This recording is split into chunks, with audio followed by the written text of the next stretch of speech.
નમસ્કાર. આજે આપણે વાત કરીશું ગુજરાતી ભાષા વિશે. ચલો એના હૃદયને સ્પર્શવાની કોશિશ કરીએ અને સમજીએ કે એની મીઠાશ પાછળ કેટલી ઊંડાઈ છુપાયેલી છે. એક સવાલ છે, કોઈ પણ ભાષાનો આત્મા શું હોય છે? શું એ ખાલી શબ્દો અને વ્યાકરણનું એક માળખું જ છે કે પછી એનાથી પણ કંઈક વધારે છે, કંઈક એવું જે એને જીવંત રાખે છે, ધબકતી રાખે છે? ખબર છે, આ સવાલનો જવાબ શોધવા માટે આપણે આપણી ગુજરાતી ભાષાને જ જોઈએ. એક એવી ભાષા જેમાં એક તરફ અનોખી નમ્રતા છે તો બીજી તરફ અડગ મક્કમતા પણ છે. બંનેનો કેવો અદ્ભુત સંગમ.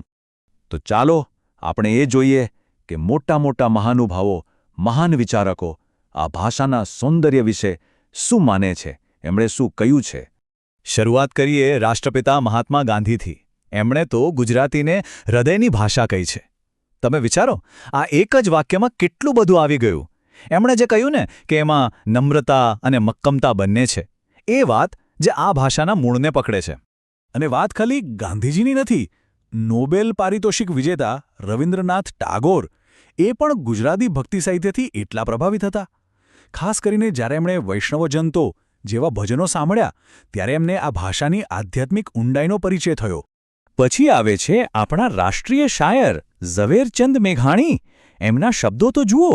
એ કહે છે કે ગુજરાતી એ ફક્ત શબ્દોનો ઢગલો નથી, પણ એમાં તો આપણી લોક સંસ્કૃતિની સુગંધ છે, કસુંબલ રંગ છે, જે આપણને સીધા આપણી માટી સાથે જોડી દે છે. અને સાચું કહું તો આ યાદી તો ઘણી લાંબી છે.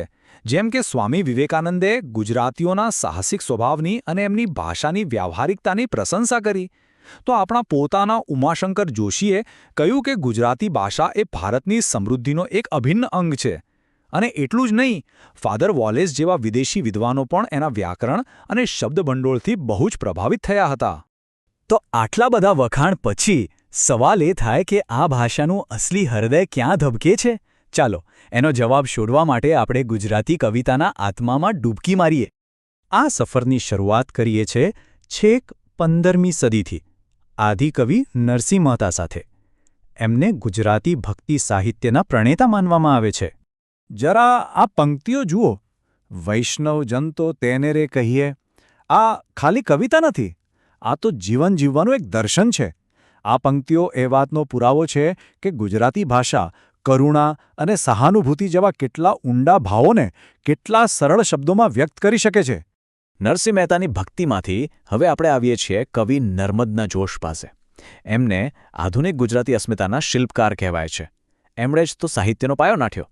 અને એમનું આ આહ્વાન જય જય ગરવી ગુજરાત, આજે પણ એ સાંભળીને આપણા રૂવાણા ઊભા થઈ જાય છે, ખરું ને? આ ફક્ત શબ્દો નહોતા, આ એક એકતા અને ગૌરવનો મંત્ર હતો. અહીં આપણને ભાષાની તાકાત દેખાય છે જે પ્રેરણા આપી શકે છે. અને હવે વાત કરીએ જ્ઞાનપીઠ એવોર્ડથી સન્માનિત કવિ ઉમાશંકર જોશીની. એમની કવિતાનો વ્યાપ જો, એમાં કોઈ એક પ્રદેશ નહીં પણ સમગ્ર માનવજાત માટેનો પ્રેમ છલકાય છે. એમની આ પંક્તિઓ વ્યક્તિ મટીને બનું વિશ્વ માનવી.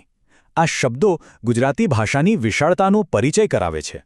એ બતાવે છે કે આ ભાષા કોઈ નાની નાની સીમાઓમાં બંધાયેલી નથી, પણ એ તો આખા વિશ્વને પોતાનામાં સમાવી લેવાની તાકાત રાખે છે.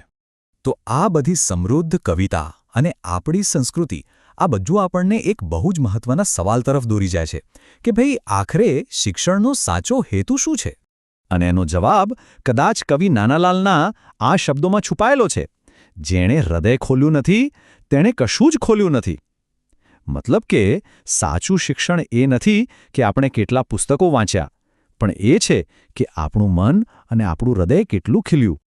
તો સવાલ એ છે કે મન અને હૃદયનો સારામાં સારો વિકાસ કેવી રીતે થઈ શકે? અને બસ આ જ સવાલ આપણને આપણા આજના મુખ્ય મુદ્દા પર પાછો લાવે છે, એટલે કે માતૃભાષાનું મહત્વ.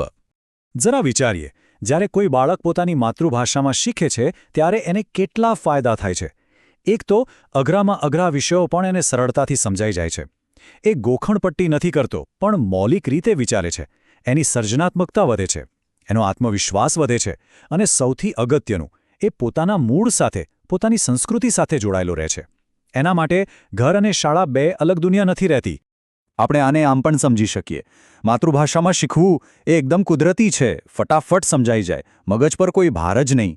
જ્યારે કોઈ બીજી ભાષામાં શીખવાનું હોય ત્યારે પહેલાં તો ભાષા સમજવી પડે, પછી વિષય સમજવાનો.